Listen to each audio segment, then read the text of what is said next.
मैं अपने आप को उतना पुश नहीं कर सका। मेंटली मैं रेडी था, लेकिन फिजिकली कहीं ना कहीं जो लेग वर्क होना चाहिए रनवे में वो इतना अच्छा नहीं था। कुछ तो ऐसा काम करूंगा जिससे जो बच्चे स्टार्ट करना चाहते हैं उनको हेल्प मिले, या जो ऑलरेडी स्टार्ट कर चुके हैं। मुझे 1% भी ऐसा नहीं लगा कि नहीं हो सकती, भले ही मतलब किसी को कैसा भी लगे। मुझे ऐसा लगा क्योंकि जेवलिन में 3-4 मीटर बढ़ना, सही से हिट हो जेवलिन, कोई ऐसी बात नहीं है, बढ़ जाती है। क्योंकि जैसे हम बात करें अरशद नदीम की भी, 90.18 मीटर थ्रो थी इससे पहले जो उसकी बेस्ट थी, कॉमनवेल्थ गेम्स में लगाई थी, और मेरी 89.94 मीटर थी। और वही है, उसकी भी एकदम निकली थ्रो, और ऐसा नहीं था कि मेरी नहीं निकल सकती थी। बस वही था कि कहीं ना कहीं मैं अपने आप को उतना पुश नहीं कर सका। मेंटली मैं रेडी था, लेकिन फिजिकली कहीं ना कहीं मैं रोक रहा था खुद को। जो लेग वर्क होना चाहिए रनवे में वो इतना अच्छा नहीं था, और उसको बचाने के लिए मैं काफी एफर्ट लगाने की कोशिश कर रहा, लेकिन उतना एफर्ट लग नहीं पा रहा था।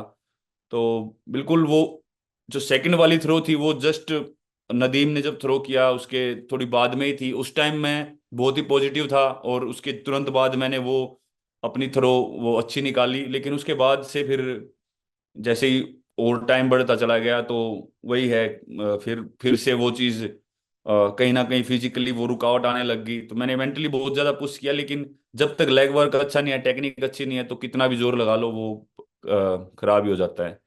पर माइंड में मेरे 1% भी ये नहीं था कि हाँ नहीं हो सकता। मैं क्योंकि सबसे ज़्यादा टाइम मैं अपने गेम को ही देता हूँ, अपनी ट्रेनिंग को। सबसे बड़ा तो रोल वही है कि हाँ मैं इंटरनेशनल लेवल पे परफॉर्म करूँ, ताकि इंडियन एथलीट्स का जो माइंड है वो खुले।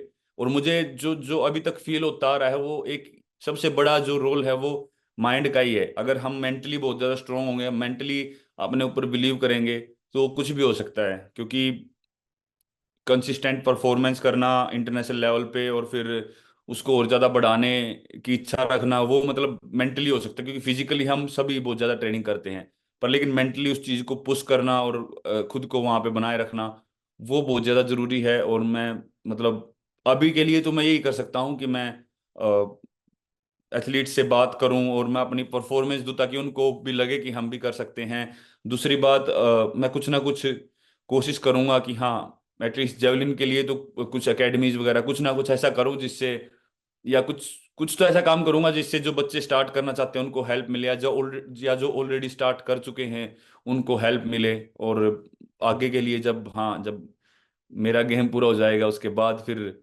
अलग प्लान बनाएंगे कि किस तरीके से अपना कंट्रीब्यूशन कर सकते हैं। पहले तो मैं सोच रहा था कि मैं ज्यूरिक डायमंड लीग में पार्टिसिपेट करूंगा, और फिर फाइनल डायमंड लीग में। लेकिन अभी यहाँ पे आके मतलब लकीली पेरिस के बाद इंजरी बहुत ज़्यादा ऐसे नहीं हुई, क्योंकि नॉर्मली कंपटीशन के बाद बहुत ज़्यादा बढ़ जाती है।